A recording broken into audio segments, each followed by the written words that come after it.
You've probably heard the phrase, the apple doesn't fall far from the tree. The way you've heard it is probably when like you or your spouse look at your kids and you're like, the apple does not fall from that tree.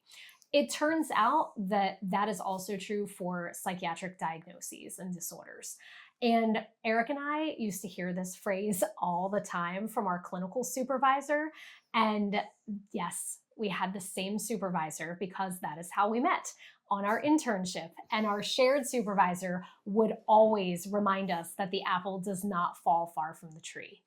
And what she was talking about is something called the intergenerational transmission of psychopathology. That sounds like a really complicated thing, but really what it refers to is the passing down of psychological disorders from one generation to another. So that can be from your grandparents to your parents, that can be from your parents to you, and that can be from you to your kids.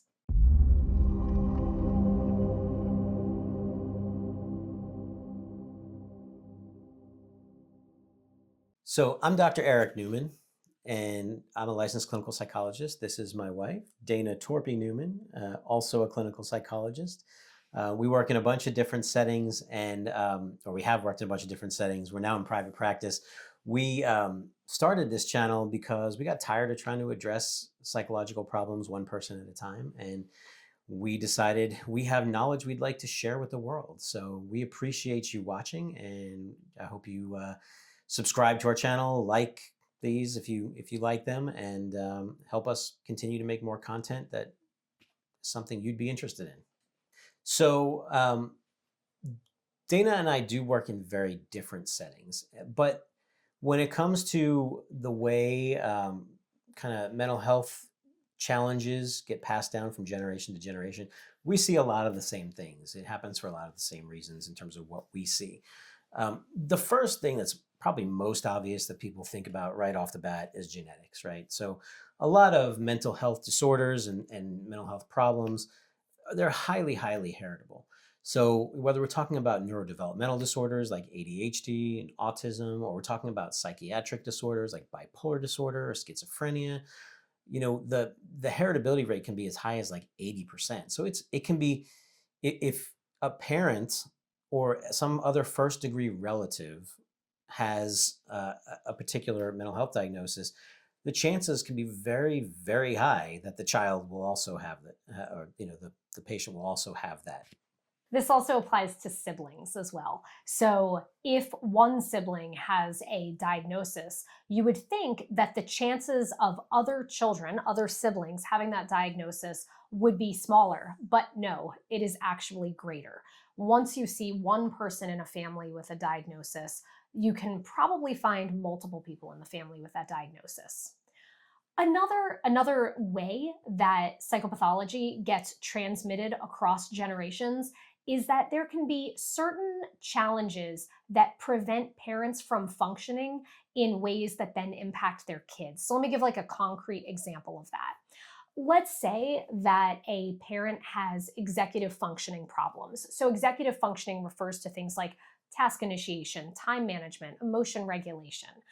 Let's say that they have these difficulties and they know they have those difficulties, and because of that, they experience anxiety in situations that require executive functioning. I actually see this all the time in my practice where I see the parent, they are struggling with something like ADHD. They have executive functioning difficulties. They're anxious about them. And their kids are anxious in those situations because they know that their parents are anxious. I see this as well in my setting, and I'm doing psychological testing and I'm working with kids, and they can be very anxious, or have trouble organizing and doing certain things, because based on a parent's own limitations, the child, the parent sets up the environment in a certain way, and then the child just cannot quite operate the way they need to within that structure. There is also direct modeling of behaviors. So that refers to children actually doing the things that they see their parents doing. There's this thing I always, I forget where I've seen it. Maybe it's like some meme or something. And this is a silly example, but it does really tell you what modeling is. It's about this woman who always cuts the ends off of like her roast when she cooks it. And so her mom looks at her one day. Her mom is older, she's an adult, and she looks at her daughter and she's like, "Why do you do that?" And she's like, well, you always did it. So I assume that's how you cook a roast. And the mom says, "That's because I had too short of a pan. So I cut off the ends." And so you can see how these very subtle things get modeled by our parents, and we sort of assume that that's what we should do. That also applies to behaviors that represent psychological distress. Yeah, and there are also a couple of pitfalls that fall into this cycle. So, one thing is that we tend to look at people doing certain things, and if it's the way we do them, we say, "Oh, that seems normal because that's what I do," right?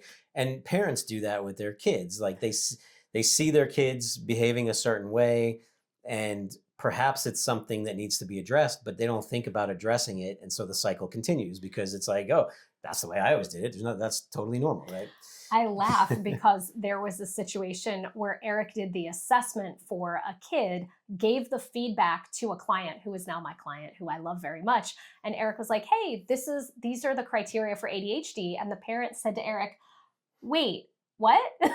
"I just thought that that was how brains worked." And Eric was like, "I think probably we should assess you for ADHD as well." The client and I still laugh about this because it is so true and so funny and is the exact thing that he is talking about. And so, and another pitfall that is very common is that parents often will think, "I was raised a certain way and I turned out just fine. So I'm just going to do the same thing with my kid," right? And, you could say, well, maybe that's true, but could it be even better? Or you could say, well, did you really turn out just fine? We're not really sure about that. But either way, like this idea that I was raised this way and I'm fine, therefore I should do that also contributes to this cycle that just continues generation after generation. And, some of this comes down to parenting styles. Like there are certain parenting styles, like there's three main parenting styles. Authoritative is what's considered to be kind of the best in terms of research. But then the two kind of opposite ends of that spectrum are authoritarian, where parents are very, they believe in corporal punishment. They will Pretty hit, rigid in yeah, their rules. right. And it's the kind of like the response that you often get is, do this. Is like, why do I have to do that? Because I said so, right? It's like there's no explanation, there's no discussion around it. It's just these are the rules, is what I'm telling you to do. You do it, and if you don't, you're going to get whooped or something like that. And these kind of cycles, and parents often don't see because they feel like they turned out just fine and they were raised that way. They don't see the consequences to that, but there are actually consequences to that, which maybe I'll get into in a separate video. But the other side of that coin is permissive parenting, where parents, not only are they not overbearing, but they actually are totally hands off and they're not teaching their kids anything. And therefore, the natural cycles of the neurodevelopmental challenges that the parents have, the ones that their parents had, it just continues because there's no attempt to correct at all in any way. So, yeah, so those are some ways in which the cycle can continue through these pitfalls that people run into. And the other part that is related to this is, and this has to do with the parenting styles and sometimes the rigidity that comes with them, is that can lead to setting up an environment that is a poor fit for a child.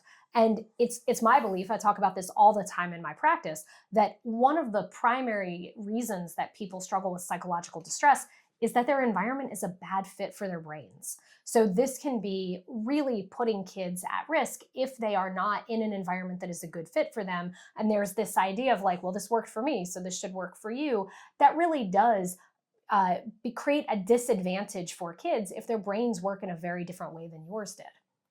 Although we suspect it didn't because intergenerational transmission of psychopathology. So then the obvious question from all of this is how do we minimize this cycle? How do we kind of change course so that the same patterns don't continue generation after generation, the same problems? So the first thing is obviously just recognizing that something is a problem. And that's before you actually do anything about it, right? So recognizing that, oh, this behavior might not be totally normal. And that requires a certain willingness to, entertain possibilities that people can very easily get defensive about, right? Like it's very easy to say, no, this is normal. Don't tell me about my child, or don't tell me that there's something wrong with me. And no one wants to be told that there's something wrong with them. And on the other hand, it's good to listen to these things with an open mind, and think about whether there might be some truth to what people are saying. And then, recognizing that there's something going on is not also not enough. That you have to then not only recognize it but not ignore that, and seek some sort of help to change course. That help might be getting a diagnosis and getting therapy. And you might cringe at the idea of getting a diagnosis. There's a lot of issues around that. And actually, we will link to another video that I did on to diagnose or not to diagnose, and what the pros and cons of those things. I think I was on You that did video. that. You did that too. Sorry. Yeah. Hmm. So you have to actually decide that you're going to move forward. And then that's also not enough. So, G.I. Joe, if you're familiar with that, they always said at the end of the episode, and now you know, and knowing is half the battle, right? And so We're really dating ourselves so here, that's so we're clear. that is great. Knowing is great, but then you can't just pursue the evaluation or the treatment and kind of know at that level and then stop there. We do actually have science behind what the best approaches are, and so we have to be willing to listen to experts, professionals, and kind of go down that road. It doesn't mean everything an expert tells you is going to be the thing that works for you. Every person is different, but starting from that sort of expert place and what's backed by science is a good place to start. You can always modify from there. We'll do another video at a later time on some of the challenges that kind of come from having the same difficulties as your child, that intergenerational transmission of psychopathology, and implementing interventions, because that is a whole separate topic that I see all the time in my practice. So I can't wait to talk about that. But we hope that you found this content to be helpful. If you did, please like and subscribe to Newman Psych, and we will see you in our next video.